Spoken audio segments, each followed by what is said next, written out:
Good day, everybody, and welcome to another poetry recording.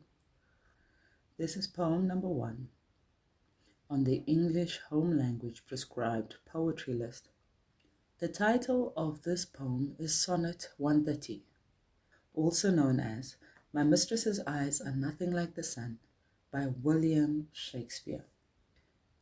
Let's take a look at the background of the poet. As much as we know of Shakespeare's writing, we know a little about his life. He is considered the foremost playwright the English home language has known. Even if we might not know all 36 of the plays he wrote, we might know something about some of his plays. For example, Romeo and Juliet, Macbeth, Hamlet, A Midsummer Night's Dream, just to name a few. He's also known for his sonnets, and the English or Shakespearean sonnet is named after Shakespeare. As we look at the background of the poem, this is sonnet number 130 in a series of 154 sonnets. It often parodies the famous and over-the-top Petrarchan sonnets, in which poets describe their partners in highly exaggerated and unrealistic ways. Although this poem contains similar themes as found in traditional sonnets, for example, female beauty, love, and admiration, Shakespeare does not idealize his beloved. He describes her in ways which are realistic and therefore more accurate and real.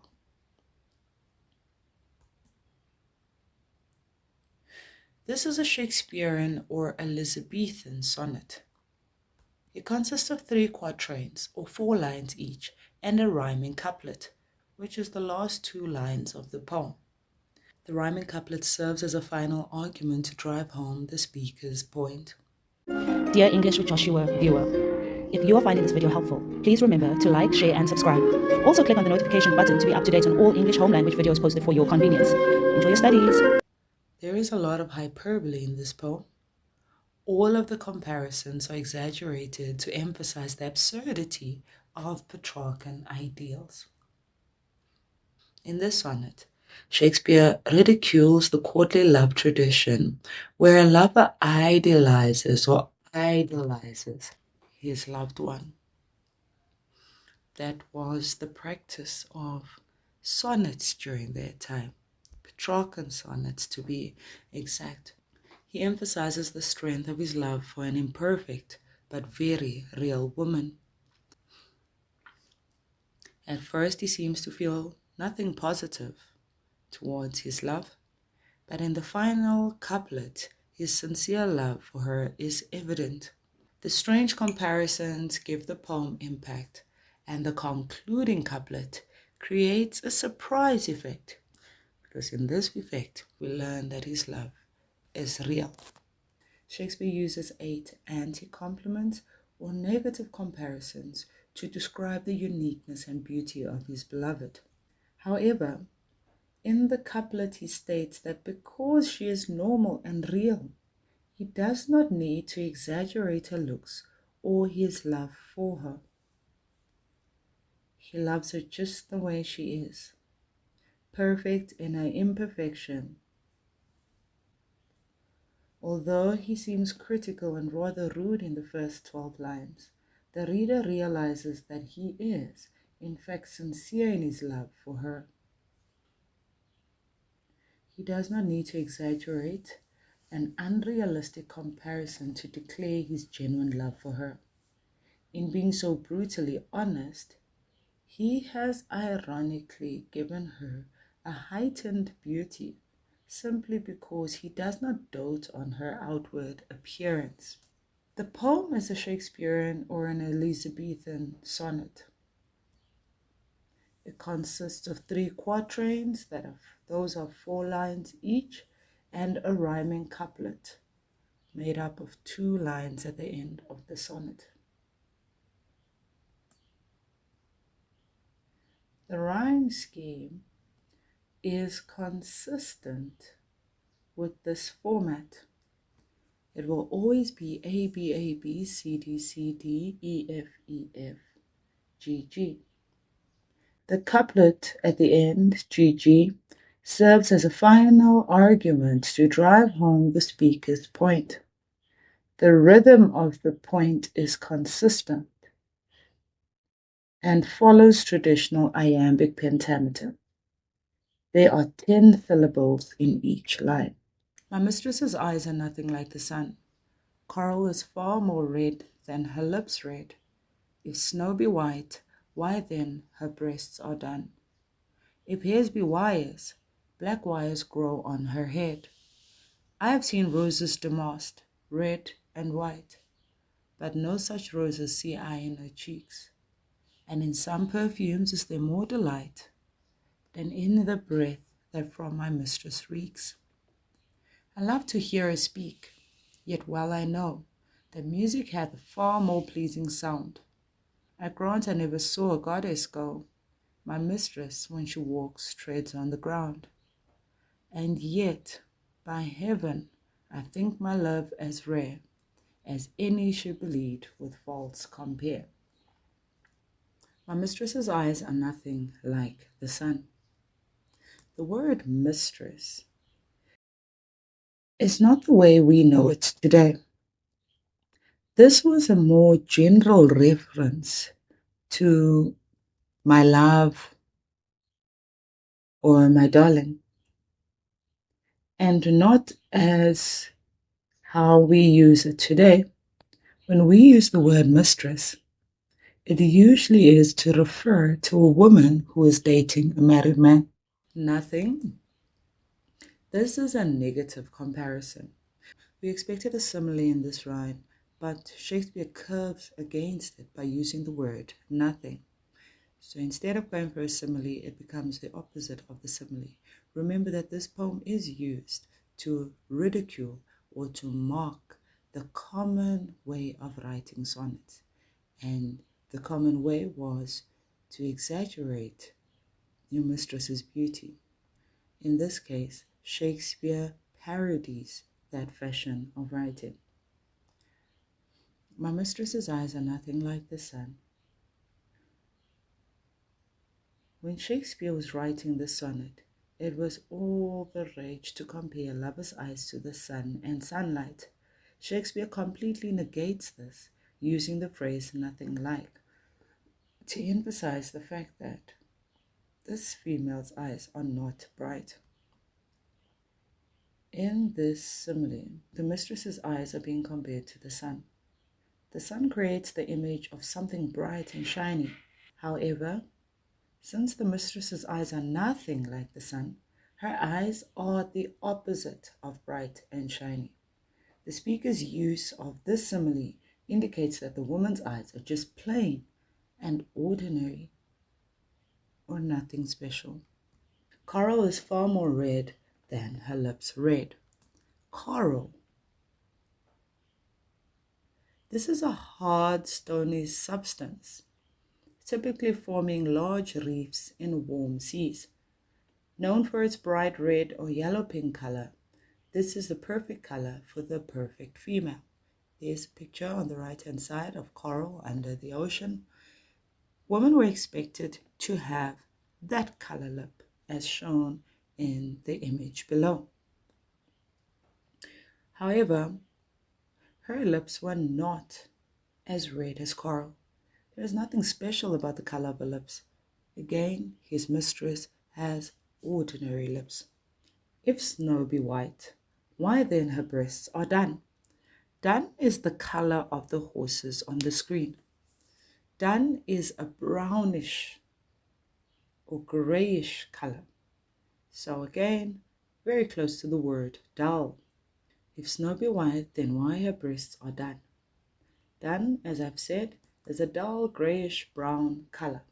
At the time, it was a huge compliment to have your skin compared to snow. His mistress has a dull complexion.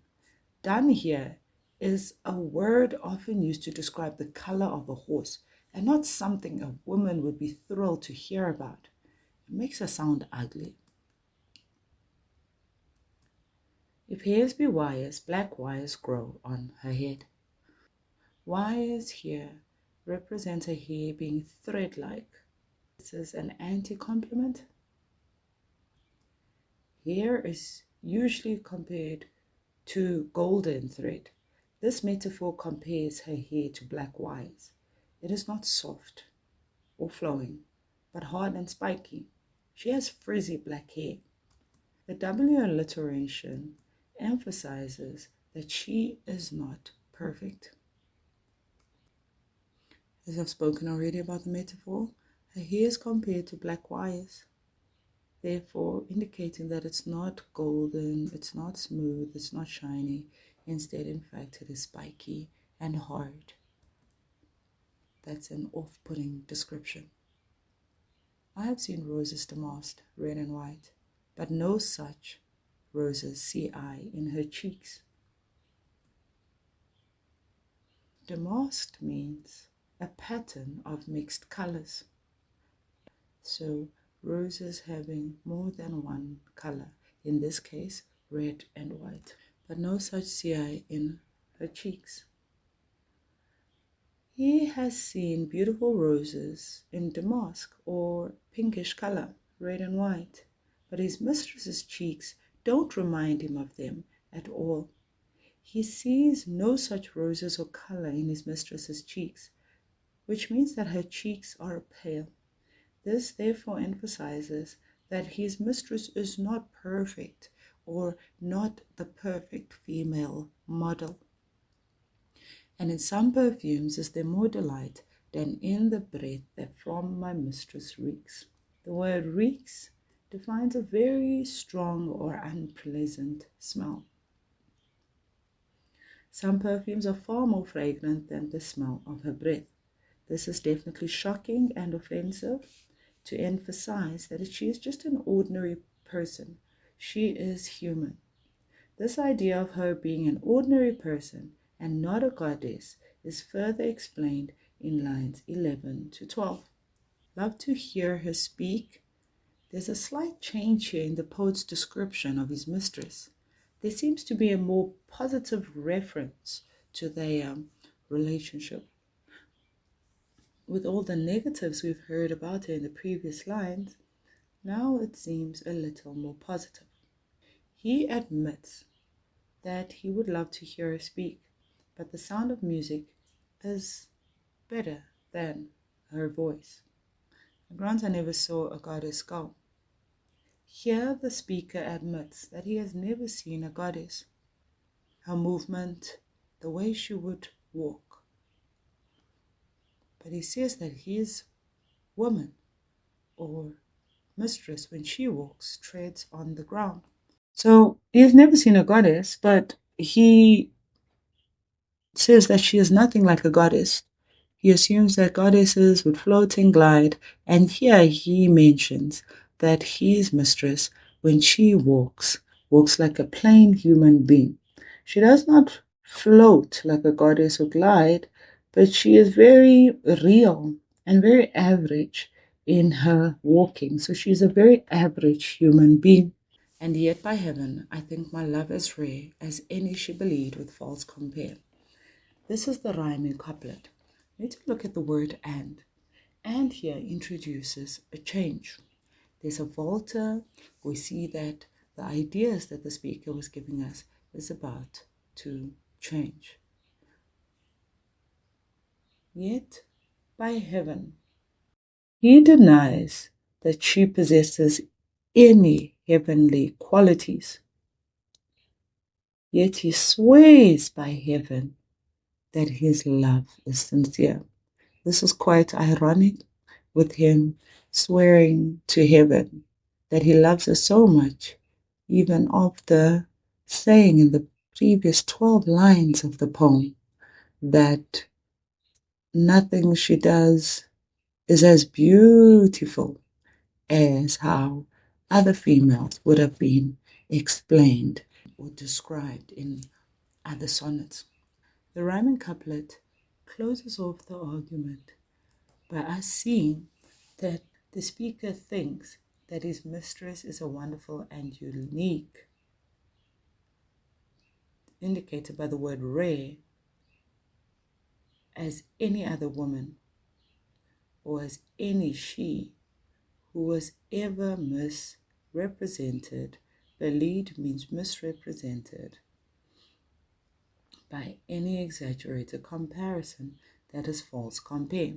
So let me read it in modern day English. And yet by heaven, I swear, and yet by heaven I swear, I think my love, or you could even say my mistress, is rare, or by rare we could say unique, as any she believed, as any she here, she could represent other women, as any woman believed, as any woman that is misrepresented with false comparisons. We see here that the couplet drives home the speaker's main point, that unlike other people who write sonnets, he doesn't need flowery terms and fancy comparisons.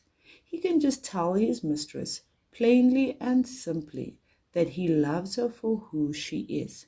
He embraces her flaws. He loves her just the way she is. It's a beautiful poem with a beautiful message. The tone here of the poem is sincerity, appreciative, impassioned, mocking. This is a very important one, as it marks the Petrarchan sonnet style of exaggerating a woman's beauty. It is also satirical. The themes of the poem are explained further. The escape from idealism. Shakespeare does not idealize his beloved. She is unlike the Petrarchan ideal. She is seen as real, and he loves her despite her imperfections. He states clearly in the couplet that people who describe their partners with idealized comparisons are liars. This emphasizes the absurdity of idealism. The second theme is femininity. This sonnet addresses the problem of stereotyping female beauty by setting unreachable standards for it.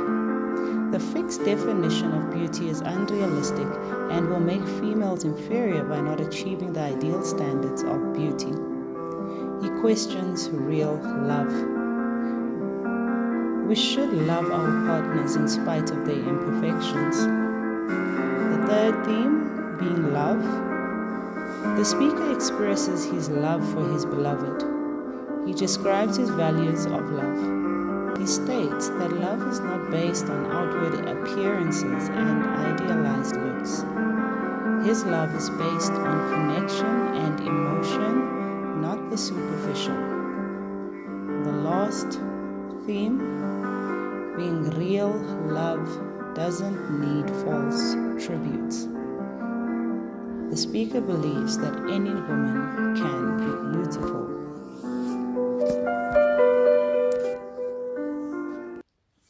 Here is a past paper from 2023.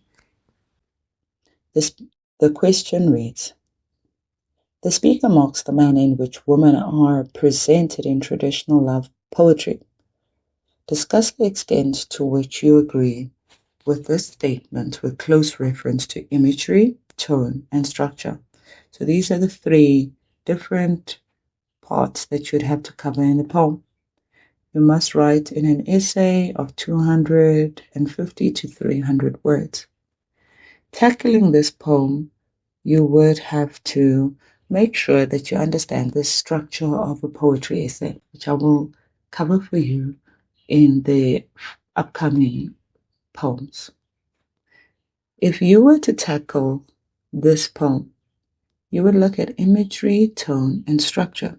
I'll give you a few points from the marking guideline, and I would tell you under which those three fall. The marking guideline covers a few important points. Firstly, traditional love poetry often uses cliches, exaggerated and idealized comparisons to describe a woman's beauty. That would have been the normal imagery that would have been used in the poems. However, Shakespeare then uses this sonnet to make mockery of that style or to parody that style. However, the speaker thinks the comparisons in traditional love poetry are insincere, unrealistic, and unattainable and do not demonstrate authentic love. The speaker's intention is to demonstrate that true love is not superficial and does or goes beyond physical beauty. The quatrains mock or satirize the cliched comparisons usually employed by poets.